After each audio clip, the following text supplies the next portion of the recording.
Que le Dieu de l'espérance vous remplisse de toute joie et de toute paix dans la foi pour que vous débordiez d'espérance par la puissance du Saint-Esprit.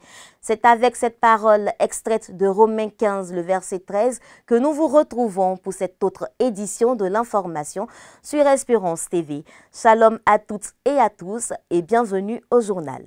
Nous démarrons avec l'Université méthodiste de Côte d'Ivoire, dont les responsables ont procédé ce vendredi 17 mai à la dédicace de nouvelles salles d'études.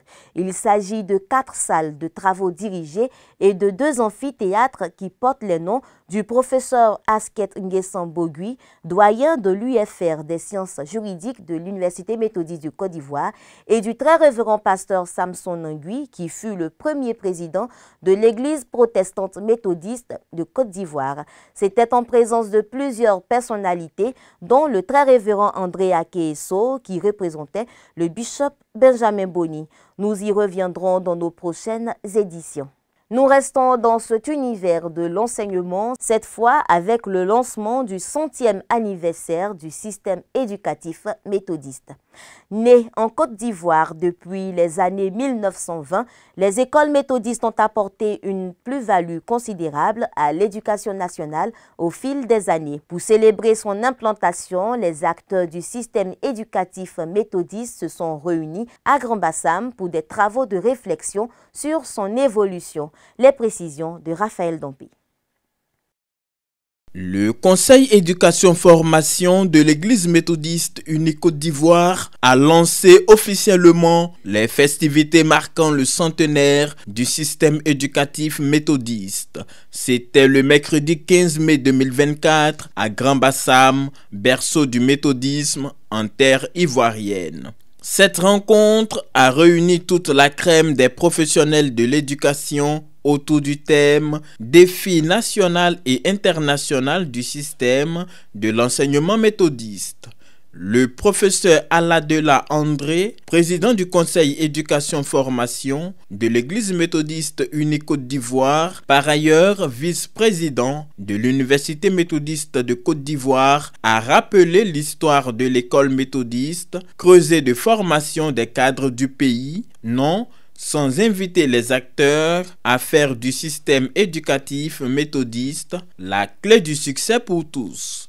100 ans après sa création, le système éducatif méthodiste est toujours aussi dynamique que prometteur. Il s'est renforcé au fil des années et compte actuellement 25 établissements préscolaires, 49 établissements primaires, 10 établissements secondaires et un campus universitaire. Il est donc prêt à relever les défis de l'avenir et à continuer sa contribution à l'éducation et au développement de la Côte d'Ivoire. La conférence inaugurale du jour a été animée par d'éminentes personnalités éducatives, dont le directeur général des écoles méthodistes, Lazare Kouassi, traitant le thème « Quel profil pour un système éducatif confessionnel face au développement d'un pays ?» Soro Nangungo, membre de la commission de l'UNESCO, s'est penché sur le regard de la culture africaine sur les performances d'un système éducatif international. Alors que le professeur Dédi Seri Faustin a développé le thème « Contribution d'un système éducatif privé à la compétitivité du leadership d'une nation ». Ces panélistes ont eu droit à 15 minutes chacun pour ouvrir les perspectives de l'éducation méthodiste en Côte d'Ivoire et au-delà. Nous avons exprimé quelques inquiétudes par rapport au monde, par rapport à notre pays, par rapport à ce que nous vivons aujourd'hui. Est-ce que nous avons encore notre place?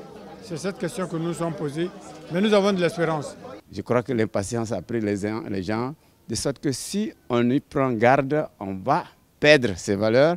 Nous pouvons conseiller à l'école méthodiste d'entrer dans l'UNESCO. Dieu éclairera les esprits pour une méthodiste meilleure. Faisons en sorte, dans nos enseignements, là où peut-être que c'est déjà en place, qu'on renforce l'éthique, qu'on renforce les conceptions de la vie en considérant l'argent comme un moyen et non comme une fin. L'enseignement méthodiste fait effectivement partie des meilleurs Cette cérémonie, présidée par le très révérend pasteur André Ake Esso, représentant pour la circonstance le bishop Benjamin Boni, président de la conférence annuelle de l'Église méthodiste unie Côte d'Ivoire, a été l'occasion de mettre en place la commission d'organisation du centenaire du système éducatif méthodiste. Une commission gérée par Yves Djirabou. Le centenaire est articulé autour de 3 axes. Un axe d'analyse des performances du passé, apprécier les difficultés du présent et se projeter sur le futur afin que notre système éducatif, qui pour le moment est national, devienne international. Le système éducatif méthodiste a pour objectif la formation des citoyens de qualité fondée sur Jésus-Christ. Rappelons que depuis 1926, l'enseignement méthodiste est au service de l'éducation en Côte d'Ivoire.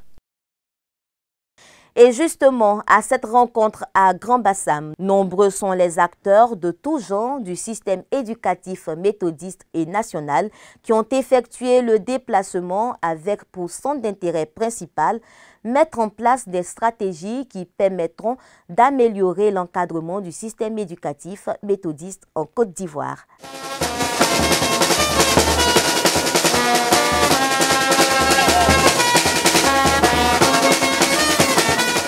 Pour le lancement de son centenaire, le système éducatif méthodiste a mis les bouchées doubles. À Grand Bassam, cadre choisi pour cet événement, les autorités de la localité et le corps enseignant méthodiste se sont retrouvés dans une salle de plus de 300 places pour marquer d'une pierre blanche cette cérémonie de lancement. De cette mémorable année 1926 à 2026, cela fera bien 100 ans. Ce système produit des citoyens éduqués et formés, participant pleinement à la vie de la nation dans une éthique chrétienne. J'en suis moi-même le fruit, car ayant eu la chance d'être formé au CSP de Dabou. Les élèves des écoles maternelles et primaires des cours secondaires méthodistes, les étudiants et les professionnels de l'éducation étaient présents afin de participer à l'événement. Une rencontre riche en couleurs. Les autorités du système éducatif méthodiste envisagent de rendre l'enseignement méthodiste aussi dynamique que promoteur pour la Côte d'Ivoire. L'adresse du bishop Benjamin Boni, président de la conférence annuelle de l'Église méthodiste unie Côte d'Ivoire, a été livrée par le très révérend pasteur André Ake Esso. Il a profité de l'occasion pour saluer le travail de tous les acteurs du système éducatif méthodiste. Je voudrais profiter de l'occasion pour d'abord vous remercier de ce que vous êtes souvenu de l'Église qui a œuvré avec des spécialistes, avec à la une la vocation à l'enseignement, qui sont venus, qui sont sacrifiés, corps et âme, qui sont donnés pour la vie des enfants de cette nation. Saluer la mémoire de ceux qui sont rappelés à Dieu les armes à la main. Je pense qu'il est juste que l'enseignement soit un devoir pour ceux qui ont été réellement appelés à ce sacerdoce. L'Université méthodiste de Côte d'Ivoire et la Direction générale des écoles méthodistes ont hissé l'enseignement méthodiste au rang des meilleures écoles et universités de Côte d'Ivoire. Notons que le centenaire du système éducatif méthodiste est placé sous le triple signe de l'excellence, de la performance et de la compétitivité. Au niveau de l'éducation nationale, les dates des examens scolaires à grand tirage de la session 2024 sont connues. Les épreuves écrites du CEPE, le certificat d'études primaires élémentaires, démarrent dès le mardi 21 mai 2024 et la proclamation des résultats est prévue pour le lundi 3 juin 2024. Les épreuves orales et pratiques du brevet d'études du premier cycle BEPC et du test d'orientation en seconde se déroulent du 22 au 25 mai 2024. Quant aux épreuves écrites, elles se feront du lundi 27 au vendredi 31 mai 2024. Les épreuves écrites du baccalauréat auront lieu du 17 au 22 juin 2024, mais bien avant, les épreuves orales et pratiques se feront du mardi 4 au vendredi 14 juin 2024, toutes filières confondues. Les résultats seront proclamés le mardi 18 juin 2024. Et nous abordons à présent le volet littérature de ce journal avec la 14e édition du SILA, le Salon international du livre d'Abidjan. Démarré le 15 mai 2024, le SILA est un événement qui rassemble tous les acteurs et les différents corps de métier de la chaîne du livre. À cette édition, dont l'auteur à l'honneur est l'écrivain Serge Bilé, c'est le Kenya qui a été désigné pays hôte autour du thème « Le livre, un pari toujours gagnant », avec la participation de plusieurs personnalités. Il s'agit pour les organisateurs de créer un cadre d'échange entre les auteurs, les éditeurs, les lecteurs et autres partenaires et susciter un intérêt particulier pour le livre. En diplomatie, Son Excellence Monsieur El Hadji Daouda Niang, ambassadeur du Sénégal en Côte d'Ivoire, en fin de mission dans notre pays, a fait ses adieux au président Alassane Ouattara. Il a exprimé sa gratitude au chef de l'État pour toutes les facilités mises à sa disposition pendant sa mission et pour avoir fait de lui commandeur de l'Ordre national de la Côte d'Ivoire. Durant les échanges, les deux personnalités ont évoqué le dynamisme et le renforcement de la coopération entre la Côte d'Ivoire et le Sénégal. Un dynamisme qui s'est traduit par la récente visite du président sénégalais Bassirou Diomaye Faye en terre ivoirienne. Dans la sous-région, en Mauritanie, l'ancien président Mohamed Ould Abdelaziz, malgré sa volonté de se présenter au scrutin présidentiel du 29 juin prochain, n'a pu obtenir gain de cause du fait d'un manque de parrainage. Les images. Faute d'avoir obtenu les parrainages nécessaires, l'ancien président mauritanien, Mohamed Ould Abdelaziz, ne pourra pas se présenter à la prochaine élection. Chef de l'État de 2009 à 2019, il a été condamné en 2023 à 5 ans de prison ferme pour enrichissement illicite. Une condamnation qui n'a pourtant pas freiné ses ambitions politiques. Après l'annonce du rejet de sa candidature, le camp de l'ancien président a dénoncé ce qu'il qualifie de blocage voulu par un pouvoir antidémocratique.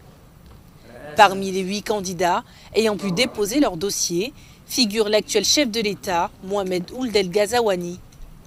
Après la fermeture des dépôts de dossiers, les candidatures doivent à présent être validées par le Conseil constitutionnel. En Afrique du Sud, le président Cyril Ramaphosa a promulgué récemment la nouvelle loi sur l'assurance maladie nationale. Une décision qui intervient 2 semaines avant les présidentielles du 29 mai 2024. Regardez. En Afrique du Sud, le président de la République, Cyril Ramaphosa, a promulgué et signé le projet de loi sur l'assurance maladie nationale mercredi 15 mai 2024 à Pretoria.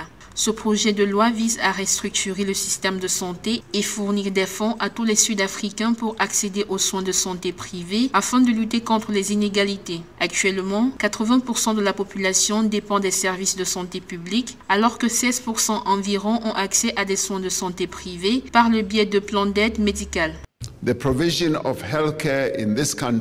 La fourniture de soins de santé dans ce pays est fragmentée, insoutenable et inacceptable. L'assurance maladie nationale est un engagement à éradiquer les inégalités flagrantes qui déterminent depuis longtemps. La décision du président intervient à peine 2 semaines avant les élections générales. Le scrutin du 29 mai devrait être l'un des plus disputés du pays. Le Congrès national africain au pouvoir risque d'obtenir moins de 50% des voix pour la première fois depuis son arrivée en 1994. Cependant, cette décision n'est pas saluée par tous. Les opposants affirment que le plan drainera des finances publiques déjà tendues et limitera le choix des patients. Certains analystes estiment que la législation risque de s'enfoncer dans les poursuites judiciaires pendant des années, le modèle de financement étant le principal aspect controversé. La loi ne résolvait pas les problèmes systémiques du système de santé. Ce que le gouvernement a fait, c'est essentiellement d'essayer de mettre un pansement sur une plaie lacérante. Des inquiétudes ont également été soulevées quant au caractère abordable de la loi et aux éventuelles augmentations d'impôts pour la financer. En Europe, précisément en Slovaquie, le Premier ministre Robert Fico est victime d'un attentat perpétré cette semaine. Bien que son état soit maintenant stable, les Slovaques sont sous le choc. Au lendemain de sa tentative d'assassinat, Robert Fitso est hospitalisé dans cet hôpital du centre du pays. La nouvelle de son attaque a suscité une vive émotion. In Demokratie passiert nichts sowas, also das ist unglaublich. Das kann man sich nicht vorstellen, das kann man nie akzeptieren. Auch wenn jemand unzufrieden ist, aber das ist keine Lösung. Ťažko povedať, na čo som myslel. No, nemá sa to jednoznačne, lebo sme všetci ľudia, ale za tých 12 rokov, čo boli vo vláde, je to všelijaké rozrobené. Ľuďom ide na nervy, niektorí ho milujú, niektorí nenávidia. A tu je výsledok. Ale nemalo sa to stať. Jednoznačne. A bolo nám z toho naozaj smutno. Ani ešte, ak môžeme povedať, tak sme ani celú noc nespali, čakali sme, aké budú výsledky. Ce jeudi matin, le ministre de la Défense a tenu une conférence de presse où il a rassuré sur l'état de santé du Premier ministre. Több mint 5 órás műtétet követően sikerült stabilizálni Robert Fico állapotát, a szlovák kormányfő azonban továbbra is kritikus állapotban fekszik a Besztercebányai kórház intenzív osztályán. Ahogy a sajtótájékoztatón hangzott, egyelőre nem lehet tudni, hogy Besztercebányáról mikor szállíthatják tovább valahova máshová, így az sem, hogy mikor állhat legközelebb munkába. Összesen 5 lövést adtak le rá tegnap, és 3 lövedék forródott a testébe, 2 orvoscsoport dolgozott a megmentésén. Kónya, Euronews, Besztercebánya. Retour en Côte d'Ivoire pour parler témoignages avec le couple Nikourété de la communauté Galilée du plateau d'Okui. Après 16 années de mariage sans enfant, ce couple a présenté ses triplés au Seigneur. Un moment de grande émotion pour les fidèles de cette communauté. Daniel Kragui nous en dit plus. L'apôtre Paul nous révèle que la foi est une ferme assurance des choses qu'on espère, une démonstration de celles qu'on ne voit pas. Hébreux 11, verset 1.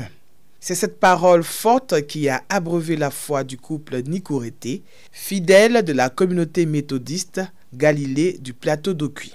Marié depuis 16 ans, ce couple a présenté ses premiers enfants des triplés à l'église le 5 mai 2024 à la faveur de son culte d'action de grâce. Nous nous sommes mariés, normalement, ça le désir d'avoir des enfants. Nous sommes chez nous et nous avons rencontré des difficultés. Il faut rappeler que nous deux, nous sommes agents de santé. Ça veut dire qu'on a la possibilité d'aller partout rencontrer. On avait toutes les possibilités et on s'est heurté à beaucoup de difficultés. Nous sommes dans les traitements, soit indigénats, nous sommes dans la prière et tout ça. Les années se succèdent et les chances pour une femme de procréer diminuent.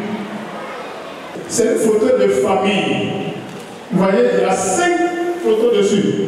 Papa, maman et puis 3 enfants. C'est le 10 juin 2022 que nous avons acheté ce tableau.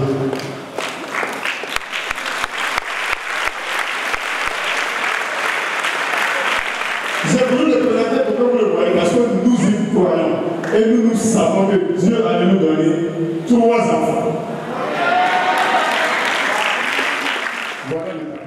C'est dans une véritable joie que les parents, amis et fidèles de la communauté Galilée du plateau d'Okui ont manifesté leur reconnaissance au Seigneur après tant d'années.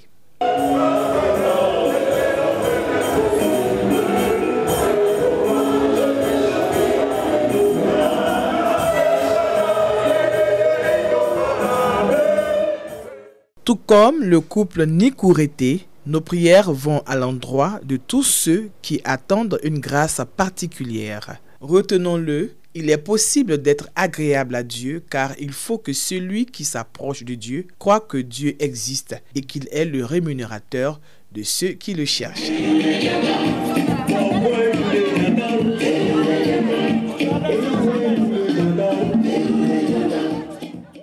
Et voilà, c'est sur cette note de gaieté que s'achève ce tour de l'actualité. Notons que ce week-end, les chrétiens du monde entier célèbrent la fête de la Pentecôte, celle qui commémore la descente du Saint-Esprit sur les disciples de Jésus-Christ. Le culte officiel se tiendra au temple Canaan de Cocody, Hongrie. Merci de votre aimable attention. Le programme continue sur Espérance TV. Excellente fête de Pentecôte dans la paix du Seigneur.